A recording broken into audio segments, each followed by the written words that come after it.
All right, just give me like 30 seconds.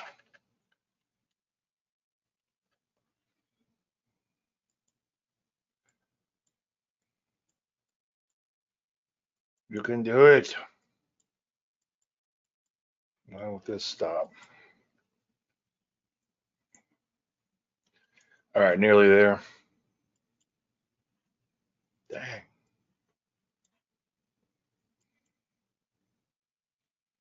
Okay.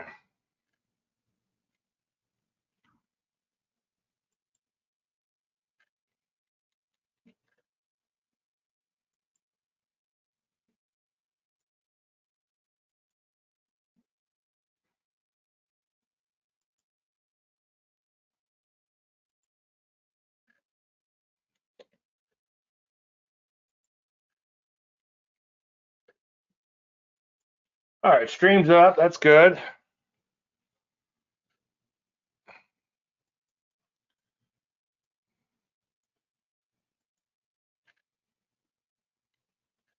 Okay. Just getting the character here real quick.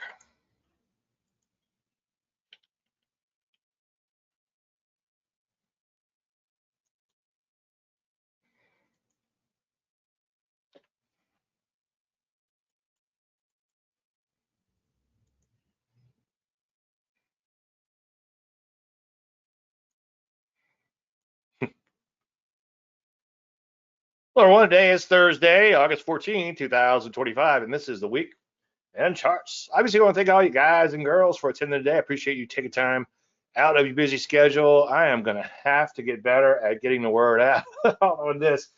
It's every Thursday, and if you go to davelandry.com/webinar, you can register there. You can also watch it live on my YouTube channel. All right, we're going to talk about, well, current market conditions. Boy, I'm pretty excited about the market.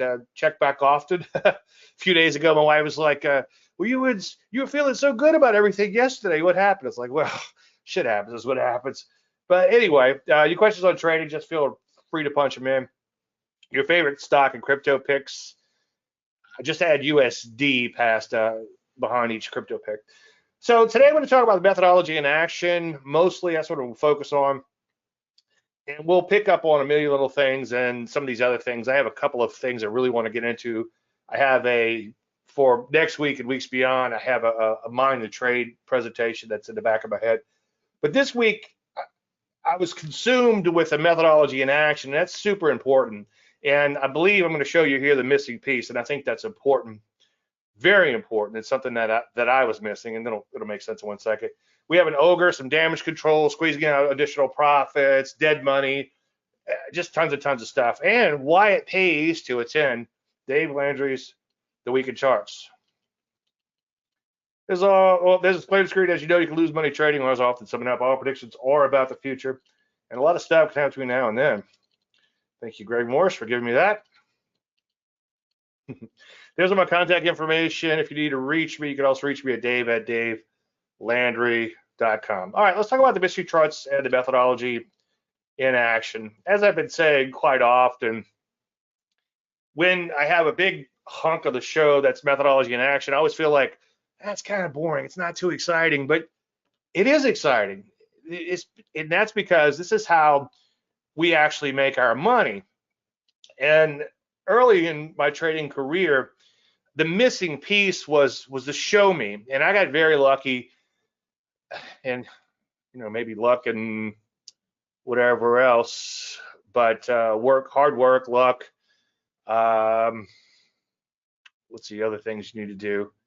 Apparitions, is that the right word? Anyway, just being positive and hanging in there, vitally important, and I'll have to come back to that someday. But the missing piece for me was nobody showed me how to do this. And people would tell you about patterns, and they might show you some huge trade or something, but they really didn't show you the trade ahead of time. They didn't tell you what their thinking was, and then they didn't show you how they managed it. And that was really the missing piece. And early on in my career, I got very lucky, and I was able to work with some traders who actually traded and helped them out with programming and eventually stock picking on things of that nature, and even some ghostwriting, which is off the record, so I didn't say that. But anyway, So here's one that was it's not a mystery chart because it came up intra week now, and you'll see what happened here in 1 second. But the mystery charts come directly, or 99% of them at least, come directly from a trading service. It was in a fairly nice, persistent uptrend. It did have some wide range bars here and there, but for the most part, it was a pretty good looking setup. And notice that it began to accelerate higher, a nice little TKO type of move. Now, based on the risk of this trade, because it was an IPO, and because of some of the occasional big wide range bars, a little all over the place at times, I decided not to make an official setup. And there's the parameters down below, and I had it mentioned as an honorable mention. So let's see what happens. Entry's there, stop is there, just kind of almost a textbook TKO type of setup. Textbook TKO is when you have the trend knockout bar and it's wide enough and the close is poor enough to where you could pretty much just get in slightly above the high and then stop out slightly below the low. If it makes it all the way back to the high, then you might have a bona fide reversal. And if it doesn't, then no capital gets put in the harm's way. So it's textbook in very ways. It's textbook in being obvious. It's textbook in how you trade it. And also has the nice characteristic of either it works or it don't, right? So initial profit target way up here. So let's see what happened. Nothing. It absolutely imploded. But here's the good news. No capital was put in the harm's way. I am shocked at how many times a stock doesn't trigger and keeps me out of a lot of trouble. I'm not going to tell a story that I've told over and over again about people emailing me and then telling me I recommended this turn. And I say, no, I didn't recommend that. And I'm like, yeah, you did 6 months ago. And I'll go back 6 months ago and I'll think, and I'll look at it and it's like, well, it never triggered. So this one will probably be 10 cents 6 months from now, and somebody's probably going to email me and complain. Well, hopefully not based on all my preaching. So I'm not going to tell that story. We have a smoke 'em if you got 'em report for this week. It just happened a few minutes ago, so that's pretty excited. Smoking if you got 'em is take partial profits. This is SLT, SLDP, a former mystery chart. So a mystery chart is shown before it triggers. It's something that I show in my service, and then it's something that I show before it triggers to show you my thinking ahead of time on these things. Nice accelerated uptrend, nice little pullback, almost textbook in nature to the 30 EMA. If all you did was trade Landry Light pullbacks in trending markets, there's a little caveat there, a little disclaimer, right? I think you would do really well. Oh, not seeing the charts? Mother father. Oh boy, that's hard to fix too. Okay, so let's start that one over. All right, we have a smoke 'em if you got 'em report. And here it is. It's SLDP. It's a mystery charts. Nice trend, accelerated trend, pull back to the moving average. Again, almost textbook in nature. And there's all your parameters down below. 385, 285, 45, entry, protector, stop, initial profit target, respectively. Entry's there, stop is there, initial profit target up here. Thanks for the heads up. Anyway, let's see what happens. Rallies along, and bam, this morning it bangs it out with a little bit of vigor. So when that happens on the hypothetical 100K account, I do take these trades in a model account, FYI. You would take partial profits when you're up 1,000 per 100K or 1%.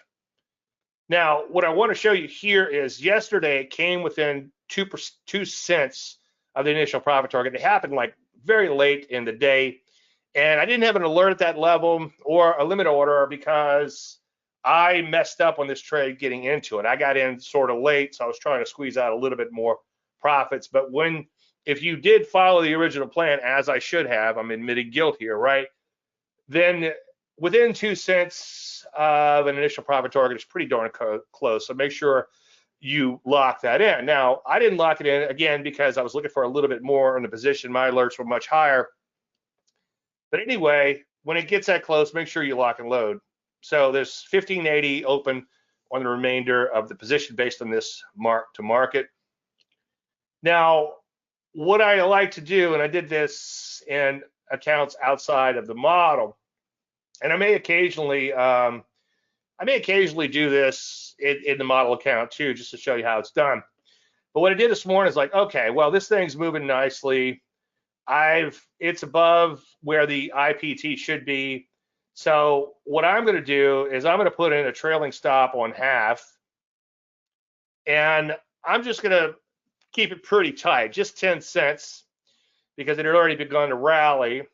And then when it began to rally even further, I got in my mind, I'm thinking, okay, well, let's open it up a little bit more to 15 cents. And the idea here is you're already above that initial profit target, okay?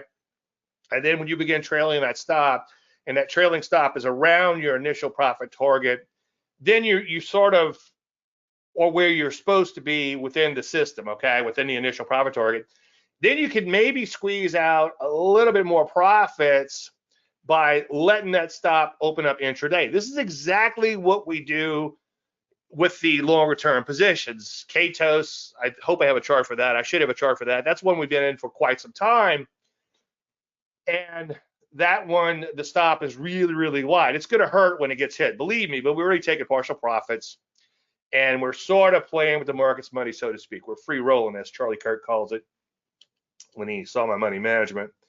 Anyway, so then it's like, well, I've got this thing's a pretty good run here. If I could get at least $5 out of it, I think I could go ahead and open it up a little bit more. So open it up to 20, and that would mean $5 if I got stopped out. Then I opened it up to 25, and then it really began to take off. So I said, well, let me just give it 30 cents and let the chips fall where they may. Now, the idea, again, on squeezing out these additional profits, you've already exceeded your additional profit target. Now you're just looking to squeeze out a few more cents and hopefully a few more dollars on the position. And it did stop out. And ideally, you want that stop wide enough to ride out a correction and, of course, have the stock turn back up. And that's where we're on the daily chart. And we're just taking that same philosophy and putting it into an intraday chart. Now, you're never going to get top dollar in a trade, so don't beat yourself up too much. If you want, I'm happy. If you're going to minimally monetize down to that stop, okay? And a stop here was at 530. It's like, okay, if I get 530 out of this, I'm going to be pretty damn happy on the position. And obviously it didn't happen, but hopefully next time I do this, we could ride out that correction and then ride it all day long. And by the end of the day, get out. Now, if you are doing this, and let's say the thing just really, really, really takes off, and you decide, you know what, I don't want to look a gift horse in the mouth. I'm going to go ahead and take those profits. I got an extra point out of the position on something like this, which would be like 25% move in one day or something.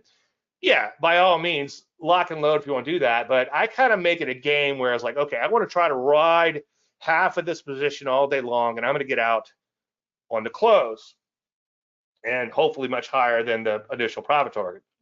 But anyway, so I got out at 530. The original profit target was 485. So the difference between those is 45 cents, which on a $4 or $5 stock, that's huge, okay? So that's a $450 improvement per 100K in one day. Now, you don't want to do fuzzy math, but that's like $113,000 a year. Don't quote me on that, but it's somewhere there. I know. It doesn't happen every day, but my wife's always saying, what's that thing you do? You always do annualize. It would be fun though. The dog is crazy. We have a puppy. It's like 10 months old now. But it's still crazy. It's a red golden. We were warned about the redheads. Redheads, girls named Tiffany, hairdressers. Anyway, she's crazy, and so I'm outside just trying to wear her out a little bit in the middle of the day. And it was like 30 minutes into the trading day, and I was mentally monetizing how much money I made, and if I could just do that for 100 days, what I was going to buy, and all this other great stuff. And then it came in and lost my ass. So you got to be careful with the mentally monetizing. Little side lesson there. But anyway, this little discretion here can really squeeze out additional profits. Now I showed you two different discretions. I don't want to talk out of both sides of my mouth. This is two different separate events. Okay, one event is it came very close to initial profit target. By all means, lock and load. Okay, but if you didn't do that and you come in today and this thing really starts to get going, then you say, okay, hang on a second. I have a chance to make more than initial profit target, so I'm going to go ahead and let it ride a little bit. Now, yeah, in the end, you did give up some open profits, okay, but it comes with the territory, and you have to be willing to do that. Like Mike Moody said one time, because momentum usually ends badly, as I often talk about. And I asked him about that. He was talking about momentum, and I'm like, okay, Mike, my only problem with momentum, and I'm a momentum guy, I'm a trend following moron, is that it ends badly. And is there anything you can do about that? And he's like, Dave, when you have a baby, you can have a lot of baby poop. Babies are cool, babies are nice, don't get me wrong, but you're going to have a lot of baby poop. So you're going to have a lot of poop with your trades. You're going to have these drawdowns to open profits. Okay, we have a mystery chart review, and that is ABCL. Kind of a gradual uptrend, and then it began to accelerate a little bit higher.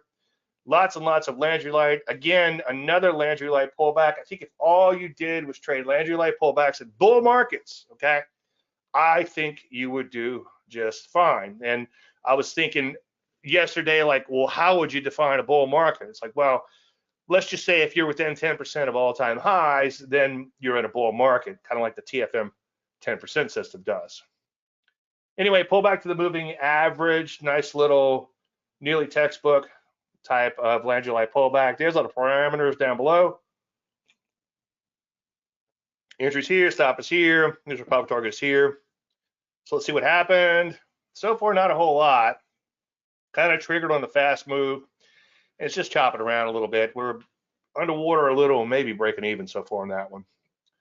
Oh, down 340 based on this chart snapshot. Now here's another mystery chart update. This stock had nice persistency, lots and lots of, you guessed it, Landry Light. Persistency, as I preach, just the market's ability to go up day after day after day.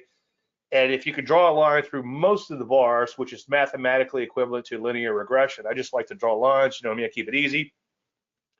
Then that's a good way to illustrate, so to speak, the linear regression. Pull back to the moving average, Landry Light pullback. There's all your parameters down below. Entries here, stop is here, initial profit target is up here. So we did hit the initial profit target. Now, yesterday, you could see we had this huge gap higher and this huge push higher. It's like I almost would rather a stock take its time. When it just melts up like that, it's always fun, and everyone gets excited, the present company included. But you're much better off with a stock that's a little bit more gradual in its trend, because everybody kind of rushes in, and all of a sudden when it doesn't materialize, everybody kind of rushes out, which kind of sucks. One thing I was kind of toying with, but I don't want to create too many moving parts. But if you guys have done this, or anybody watching this recording has done this, let me know in the comments below, or let me know if you're here live, and maybe we could discuss it a little bit, and we could talk about it at some other point in time in more detail. But I'm wondering if you can maybe, something like this is up 20% or whatever pre-market, there's a very little chance it's going to stick, right? And I wonder if I'm overcomplicating things, but I'm wondering if you can maybe sell some calls against your position, because there's a good chance that it's going to come back in.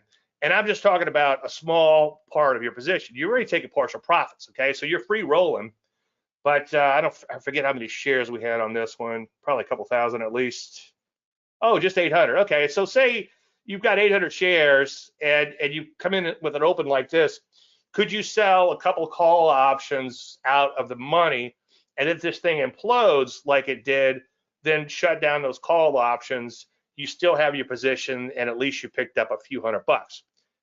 I know it's a lot of moving parts, but the problem with that, the one glaring problem that I see is ideally we want to be in these trades for a long time, and we want a nice big fat position, okay, which is half of the original position. So round number, well, in this case, you put on 800 shares, you take off 400 shares, okay, and it would be great to have on a lot of shares if this thing goes to 20, 30 bucks a share or whatever.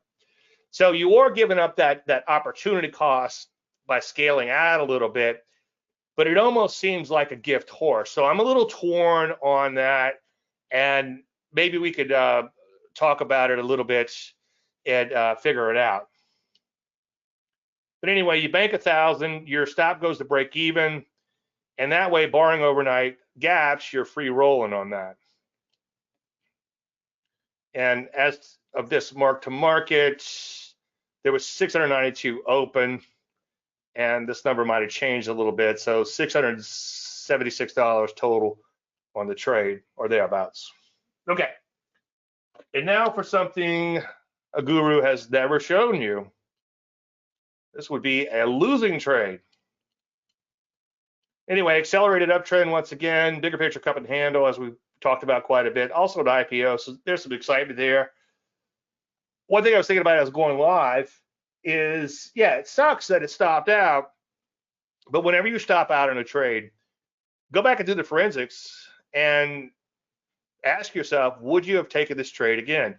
And my answer is absolutely. And I think from being in this educational and I don't know if I'd call it advisory business, but information providing business, it forces me, I don't want to look like an idiot, okay, I don't lose money either, but it forces me to make sure that I really like a stock and won't have any regrets down the road. And if I do have regrets because it lost, it's like, well, I did the right thing, and then I shout next, okay, and go on to the next trade. I was going to make a big part of today's show on that, but there's too much going on with the methodology. So let me just show you the methodology in action, and then you could kind of glean some of these things that you can kind of pick up some of these things I'm putting down. Anyway, nice little angel light pullback, cup and handle, entries there, stop is here. Now, it did move a little bit in our favor, so that stop got bumped up just a smidge, and then it stopped out, okay? It happens.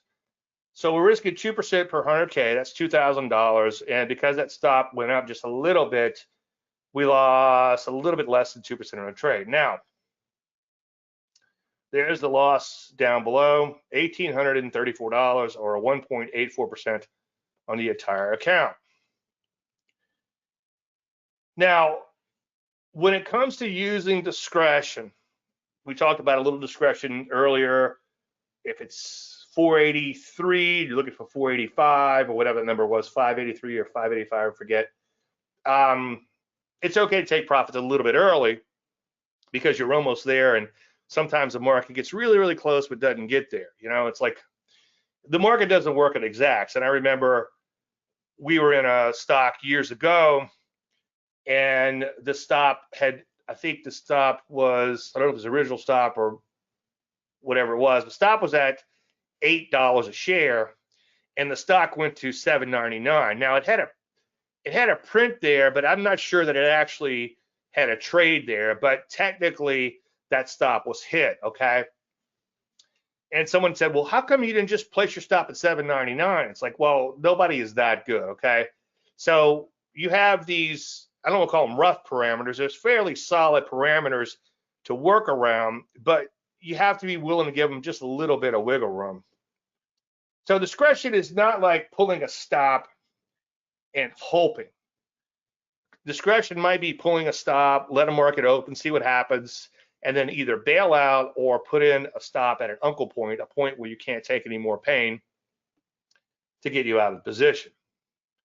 So in this particular case, you can see it hit the stop, and what I did was I let it open because it got whacked the previous day. I knew I was probably going to get whacked on the open on this one, but I figured, okay, let's just let it open. Let's see what happens.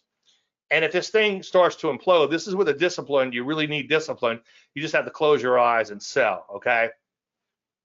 And maybe put in, God forbid, but maybe put in an airbag type of order further down just in case it gets away from you. Anyway, once it opens and begins to establish its opening range, then you could add in a little bit of wiggle room to the stop. And you can do two things. If it has a reversal during the day, you can get at a higher level, or you can stick with it as a position trade.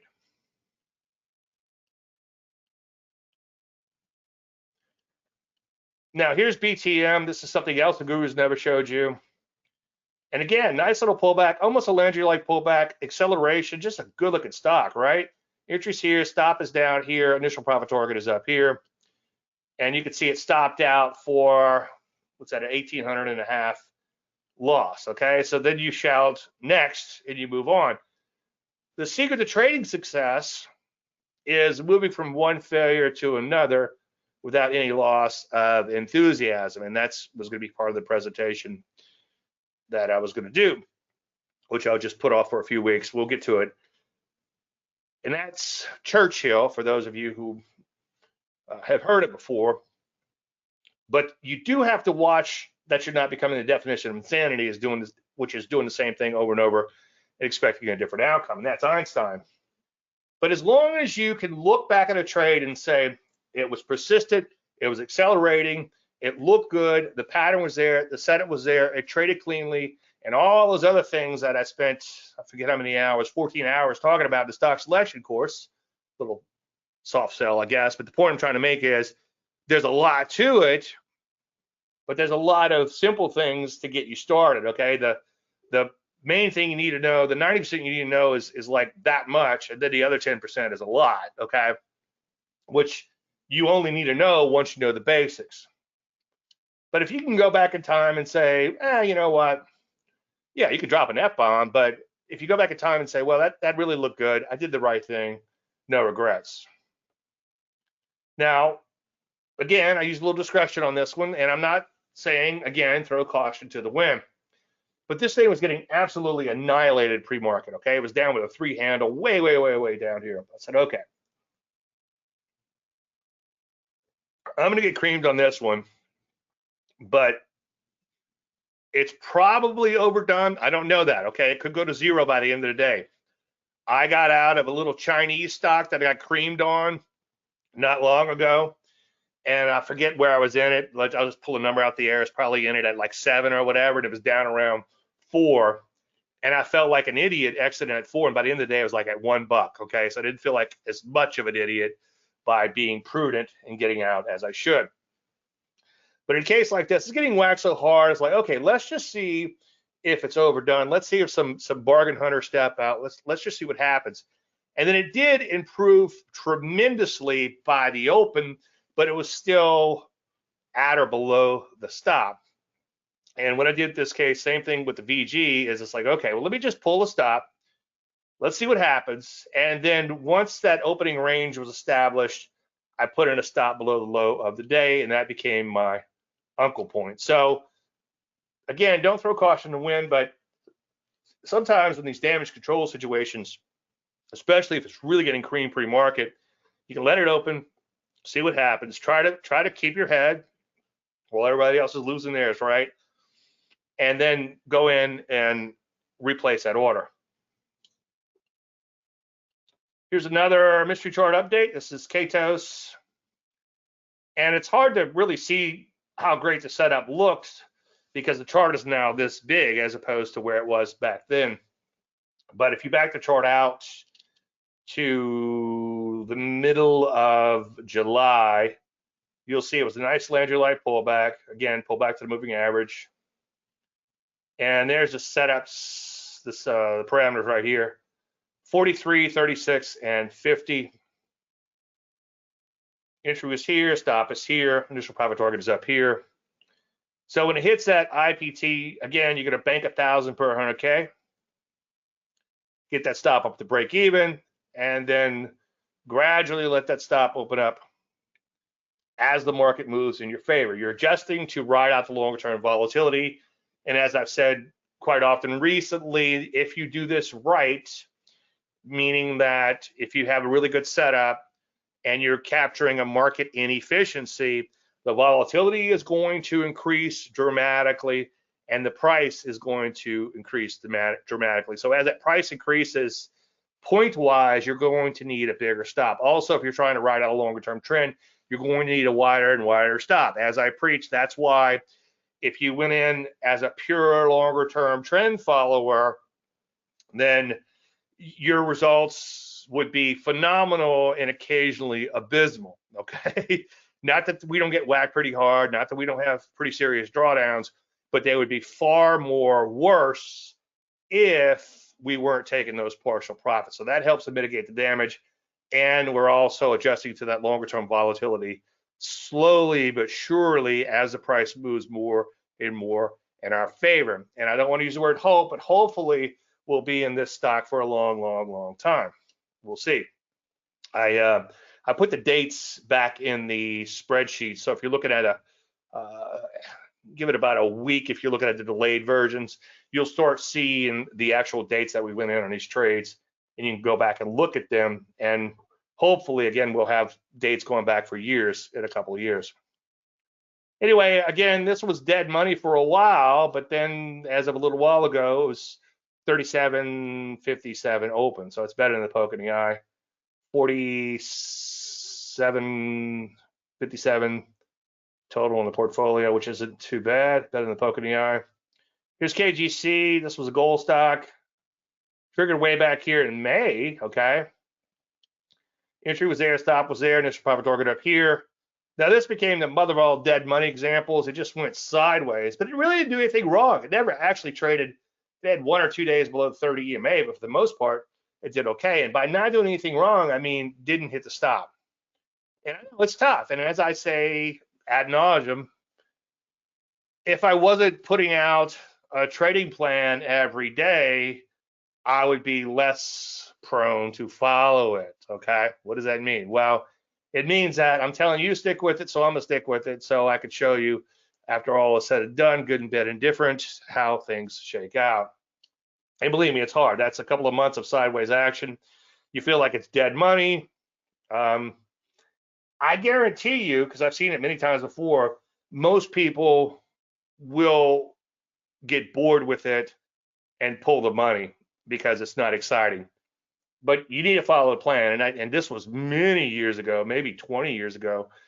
I put a stock on and it absolutely flatlined for like 2 months, but it just kind of creeped along, and it wouldn't go down. It just kind of creeped along.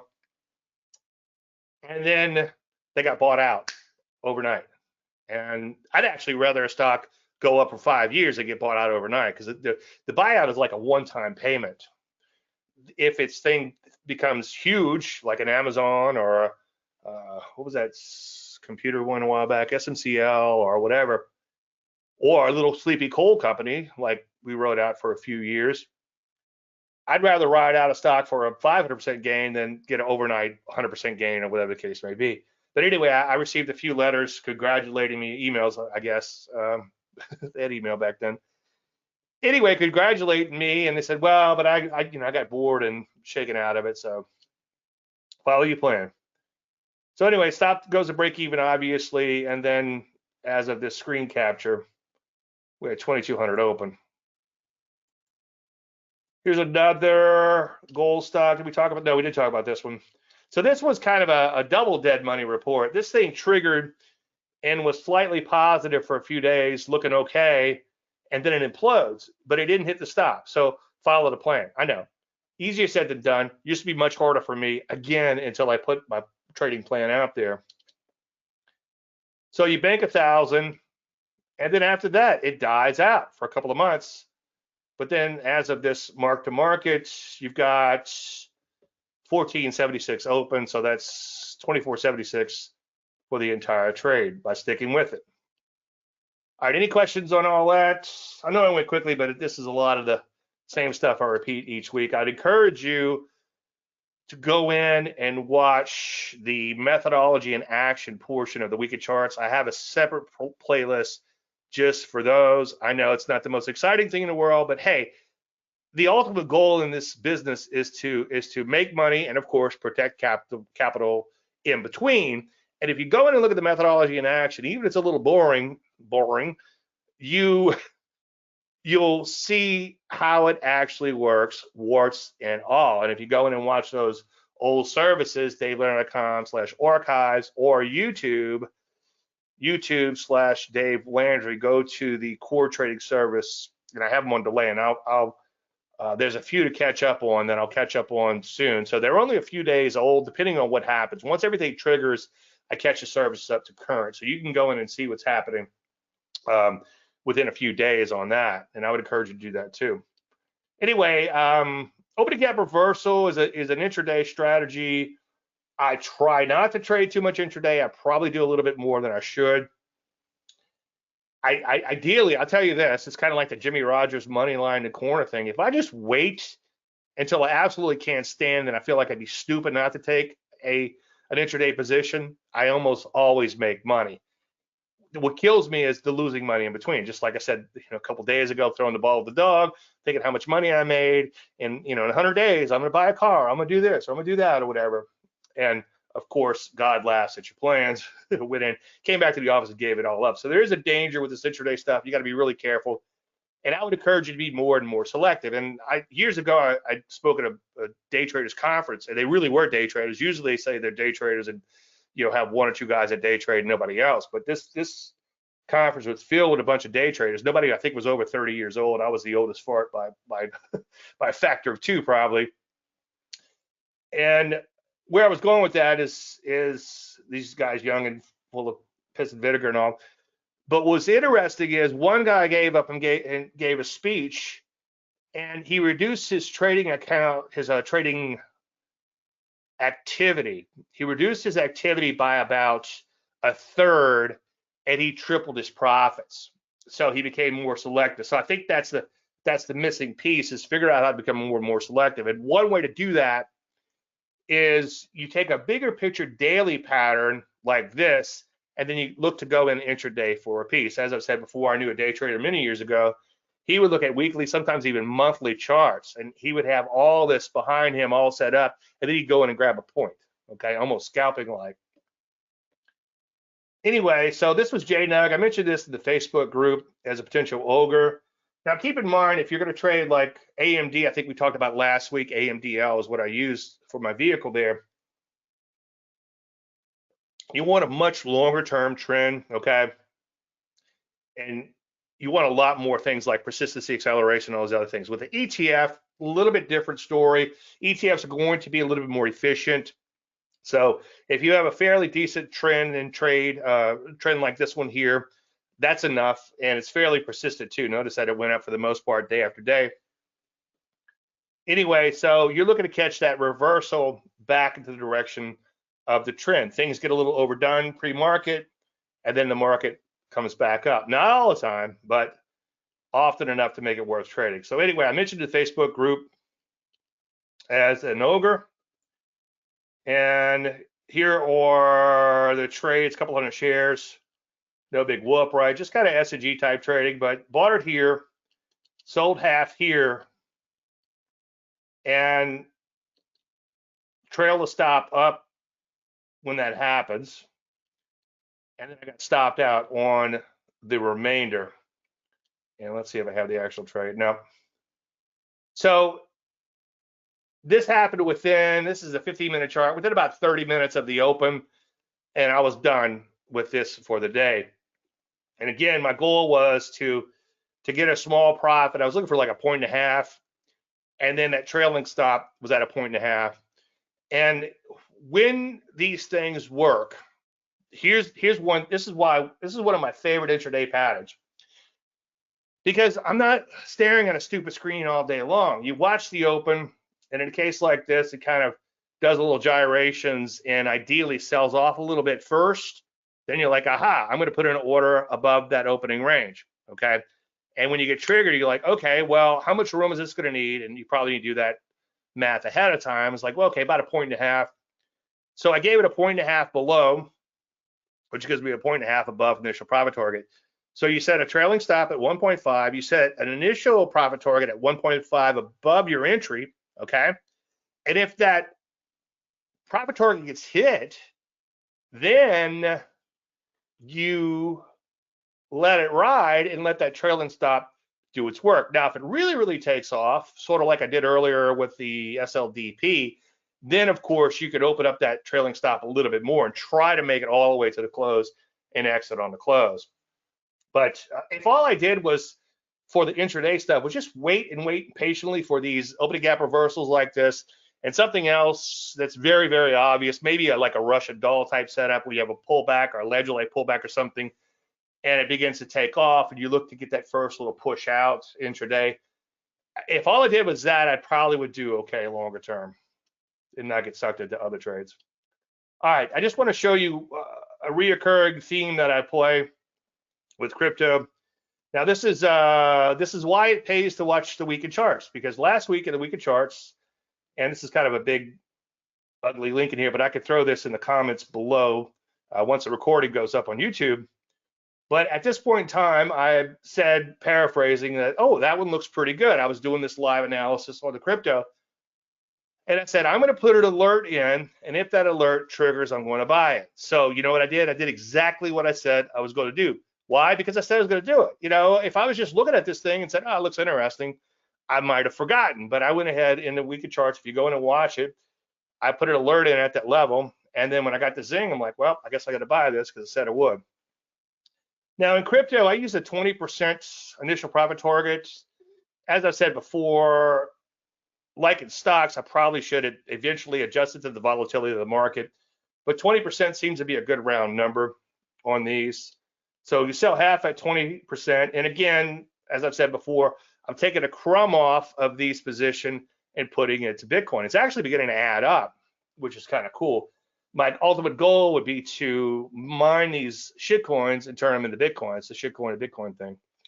But anyway, so that one worked out pretty cool. And if you could just keep doing these over and over, rinse and repeat, eventually, like I said, it'll begin to add up. All right, let's go ahead and shift gears into crypto. And if anybody has any crypto pairs you want me to look at, or any questions or anything else, feel free to type them in. So we'll get crypto up and running.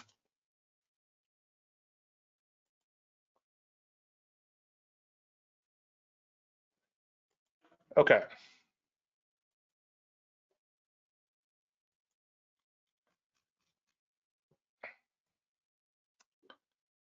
So here's the pairs I'm long. Again, this entry and then 20% additional profit target. This one's beginning to fail a little bit, so I might have to take some action on that. These crypto pairs obviously are super volatile. This is one I talked about in the Facebook group, and somebody was saying it was about right here when they saw it, and they said, well, it's already gone too far. I'm like, I still like it at that level. I still think it looks pretty good. I still think it has potential. And it's getting whacked today, of course. You know, you do a show and it gets whacked, but this looks kind of good as a TKO. You know, write that down. If you were to trade this, put an entry above the high and a stop below this low. And if it doesn't trigger, no capital gets put in harm's way. Ripple, have been riding this one for a while. It's back to around break even on this one. You can see it got away from me a little bit back here. So that's kind of a shame. Zora is the one we just talked about. A little bit of a TKO today, but so far looking okay. And then Pump, I think I bailed on this one.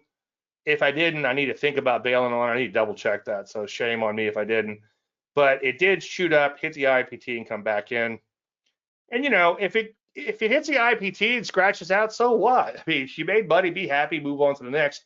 Eventually, you will catch a trend in one of these bad boys. All right, let's take a look at Bitcoin.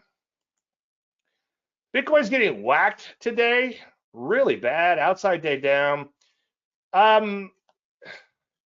It's going to be a market, I think, that's going to have a lot of fits and starts.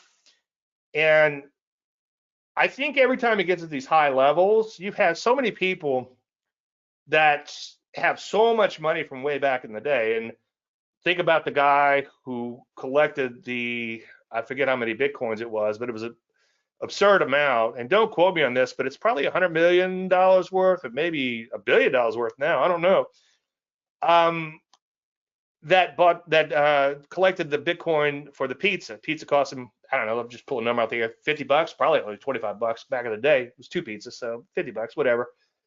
And if he kept those Bitcoin, it'd probably be worth $100 million today. So you got people like that. You've got the guy who lost his hard drive, who threw away a hard drive with Bitcoin on it. And I saw a brief interview with him the other day, and I think that hard drive is worth $1 billion or more now. And if he never finds it, then that supply comes off the market. That's a different conversation altogether. But he was trying to buy the landfill, literally trying to buy the landfill so he can go in there and dig for it. But the point is, let's say he kept the hard drive or someone like him kept the hard drive and they've got $1 billion worth of Bitcoin, well, they're going to be inclined to unload a little bit. Now, so I think that's part of the problem is every time it hits these super high levels, it comes in a little bit, but still $117,000. And where was it? Back to chart out a little bit. Well, anyway, it was 25 cents or lower at some point in time, but you can see 117,000, nothing to sneeze at because you can go all the way back down here when it was pretty low, 3,000, 4,000. I watch some of these guys. I don't say it every week. I swear I'm not going to say it anymore, but I will. They poo-pooed Bitcoin from 1,000, 2,000, 4,000, 10,000, 20,000. And I'm shocked because if you're a trader, who cares? Okay, you just want a market to go up, and if it's going up, don't question it. As I say quite often, this one looks a little crazy, so I don't know what's happening here, but sometimes when the market's really gone, and again, use Bitcoin as your bellwether. So right now, Bitcoin's stalling out today. You're probably not going to find as many of these shit coins that are looking great. But you want to come in. Oh, I was looking at my charts are screwed up. Let me start that over. So you could actually sort by the relative strength, meaning today's strongest gainers. And this one looks kind of thin. That looks like it's taken off. And especially if Bitcoin is doing well, you'll do much better at this when Bitcoin is doing well. And sometimes you can just buy the strongest pairs. I'm going to hold off for today, but check back often, and let's see if some of these can follow through. Anyway, you want me to look at any pairs or anything? I'd be happy to do that.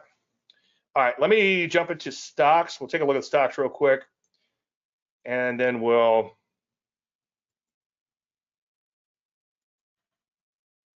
answer any questions. Oh, by the way, I did talk about the Landry 100, but here's the Landry 100.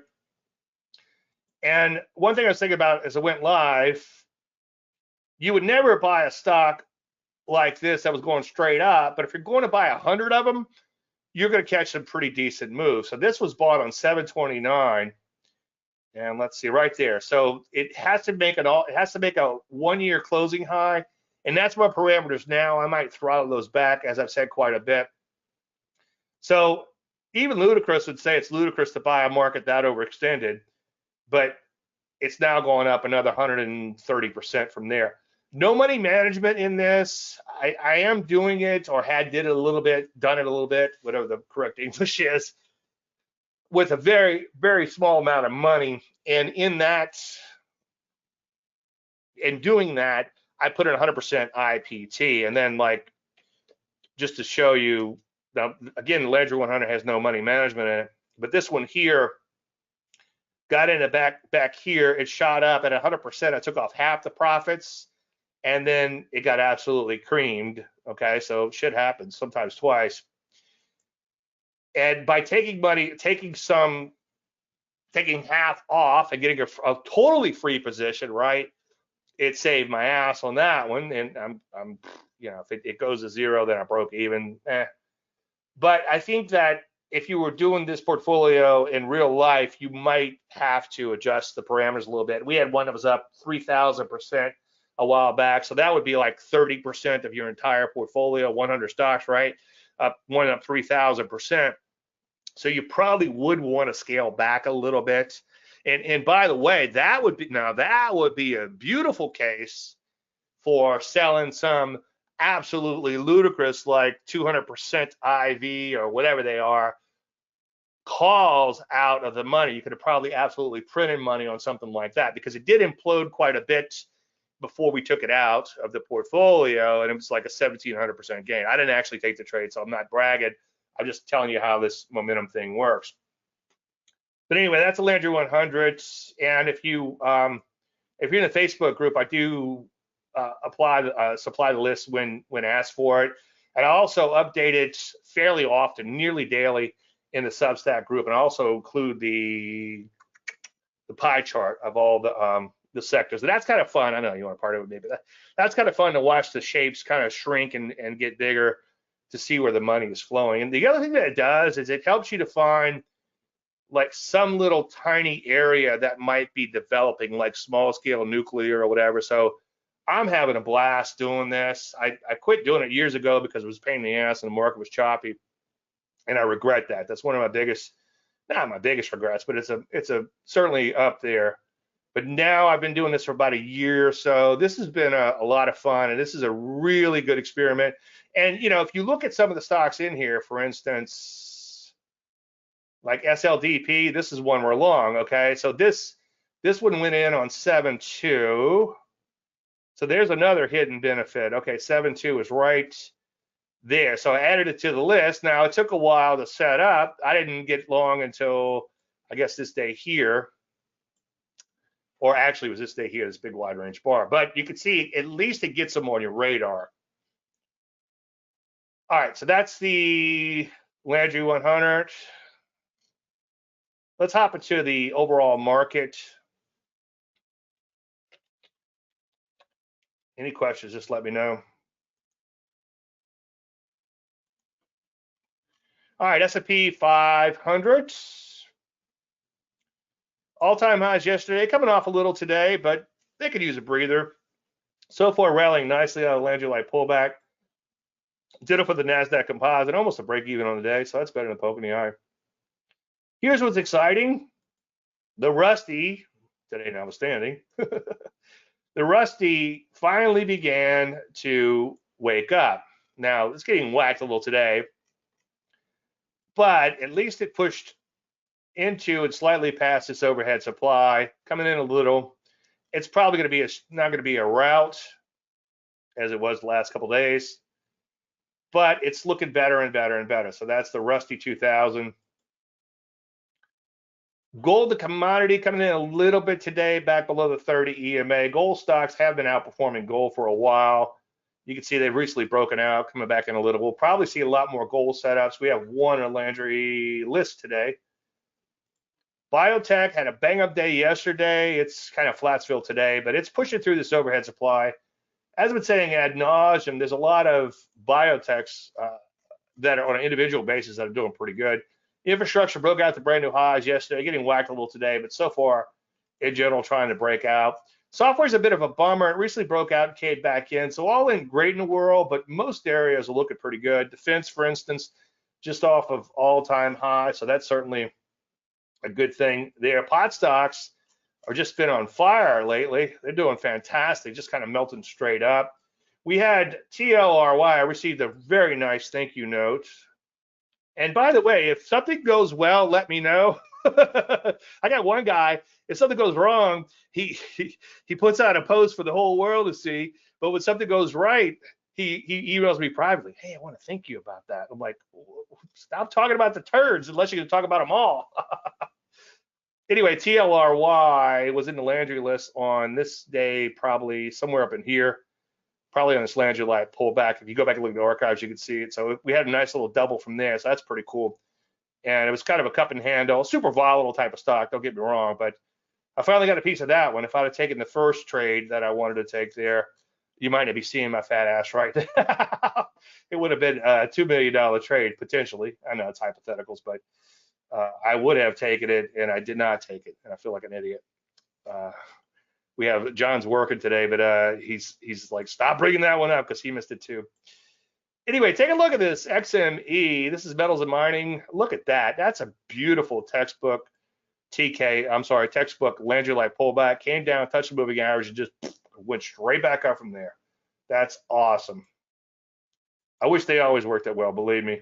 Retail today notwithstanding, broke out a little bit yesterday, made some new highs, so that's certainly a good thing. Robotics and automation right here, just off of all-time highs. So we're giving up a little bit today, but let's not get too caught up in that because overall things are still looking pretty good. Mags, there were a few people that were worried about mags not that long ago, but look at where they are now. A market will do what it has to do to frustrate the most amount of people, and it will often do the obvious in a most unobvious manner.